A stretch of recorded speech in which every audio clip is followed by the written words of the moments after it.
जमाना माना क्रिकेट का दीवाना, लोरी मुंडे बल्ले बल्ले 2020 खेडन चले।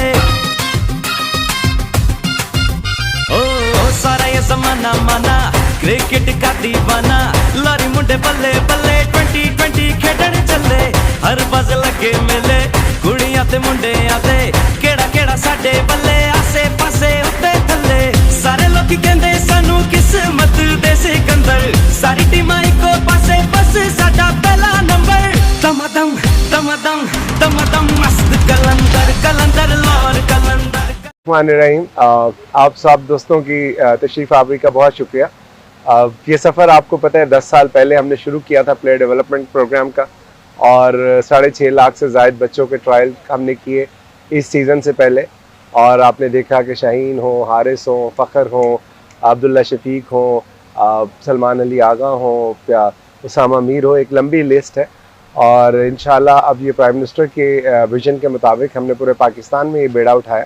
और एक दफ़ा फिर हम पाकिस्तान के प्राइम मिनिस्टर के बहुत मशहूर हैं कि उन्होंने हमारे पे ट्रस्ट किया, कि हमारी क्रेडिबिलिटी पे ट्रस्ट किया, हमारे काम पे ट्रस्ट किया, कि 10 साल से जो हम काम कर रहे हैं सो उन्होंने ट्रस्ट करके हमें ये फरीज़ा सौंपा कि हम जाके उस प्लेटफॉर्म से भी बच्चियों को अपॉर्चुनिटी दे सकें कि वो आएँ और अपना जो है वो सलाहियतों का मुजाहरा करें।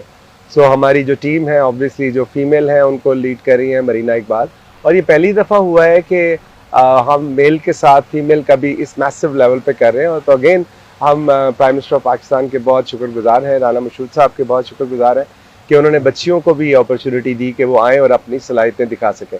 सो मेरा नहीं ख्याल कि इस स्केल पे कभी पाकिस्तान में ये हुआ है कि 25 शहरों में हम जा रहे हैं। बलूचिस्तान हमने कवर कर लिया, अभी का सिंध में हमने शुरू किया, 2 दिन के हमारे ट्रायल थे, बहुत ज़बरदस्त टैलेंट सामने आया। ये तो आपको मरीना बताएंगी, और रियाज भाई जो इस वक्त स्पेयर हेड कर रहे हैं हमें 2016 से हमारे साथ है।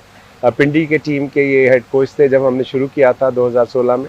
और फिर आपने देखा कि वहीं से फिर शाहीन भी आए, और बावजूद इसके कि वो इनके छोटे भाई हैं और इनको बड़ा ट्रस्ट है उनके ऊपर, लेकिन उन्होंने उस सिस्टम को अब्यूज़ करने की कोशिश नहीं की, और जो प्रोसेस हुआ उसके मुताबिक ही वो सामने आए।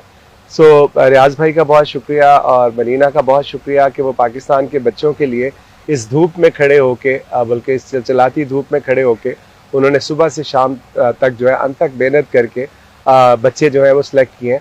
और ये भी मैं आपको बताता चलूँ कि कल जो है वो 5-6 हज़ार बच्चे आए थे ट्रायल देने, और आज उससे भी ज़्यादा आए हैं, तो 7-8 हज़ार बच्चे जो है वो ट्रायल देने आए हैं। तो ओवरऑल 14-15 हज़ार जो बच्चा कराची में ट्रायल देने आया, मैं समझता हूँ कि इस बात का सबूत है कि लाहौर कलंदर्स पे उनको एतबार है कि जब कलंदर्स कोई काम करते हैं तो वो दिल से करते हैं, मेहनत से करते हैं और ईमानदारी से करते हैं। सो मैं आप सबको यही कहूँगा कि इंशाल्लाह यहाँ से हमारा सफ़र जो है वो आगे हैदराबाद की तरफ मूव करेगा, और फिर हमारे 12 को हम ट्रैवल करेंगे और 13-14 को हैदराबाद में ट्रायल्स हैं। तो जो बच्चे सुन रहे हैं या हमें देख रहे हैं और उनको समझते हैं कि उनके अंदर टैलेंट है, तो हम आ रहे हैं आपके शहर में आपको भी आपकी सलाहियतों को इजहार का मौका देने के लिए। और उसके बाद फिर हम वहाँ से शहीद बेनज़ीराबाद जाएंगे, फिर लाड़काना जाएंगे और फिर सक्कर जाएंगे। तो बेसिकली हमने 5 टीमें बनानी है सिंध से, और उसके बाद फिर हम पंजाब में जाएंगे, फिर केपी में जाएंगे, और फिर गिलगित बल्तिस्तान और आज़ाद कश्मीर में। सो इस दफ़ा का जो प्रोग्राम है ये इस दफ़ा इसलिए इससे मुख्तलिफ है कि एक तो हम पूरे पाकिस्तान में जा रहे हैं, 25 शहरों को कवर कर रहे हैं, फिर हम रीजनल बेसिस पे टूर्नामेंट करा रहे हैं, फिर उसका आप जो सेंटर में उसके बाद प्रोविंसेस का टूर्नामेंट होगा, फिर जो बेस्ट ऑफ द बेस्ट बच्चे और बच्चियाँ होंगी वो हमारे हाई परफॉर्मेंस सेंटर का हिस्सा बनेंगे।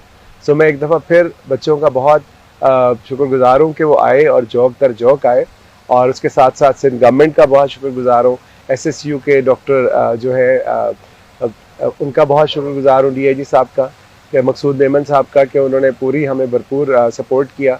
कल्चर मिनिस्टर साहब का बहुत शुक्रिया, सिंध के जुल्फ़िकार अली शाह साहब का, उन्होंने भी सपोर्ट किया। अवैस भाई जो स्पीकर हैं सिंध असम्बली के, उन्होंने भी भरपूर अपना सपोर्ट किया और ताउन का यकीन दिलाया। सो मेरी एक ही ख्वाहिश है कि जो सिंध के बच्चे हैं उनको किसी चीज़ की कमी महसूस ना होने पाए, और वो उसी तरह उनको हम रिसोर्स प्रोवाइड करें जिस तरह हम पिछले 10 साल से करते आए हैं। तो आप सबका एक दफ़ा बहुत बहुत शुक्रिया, स्पेशली HEC का, कि आज NED की ग्राउंड में हम बैठे हैं, और आपको पता है हमारा हाई परफॉर्मेंस सेंटर का भी इनसे साथ एग्रीमेंट है, और बायो मैकेनिक लैब आ चुकी है, तो इंशाल्लाह जल्द इस पर भी हम काम शुरू करेंगे।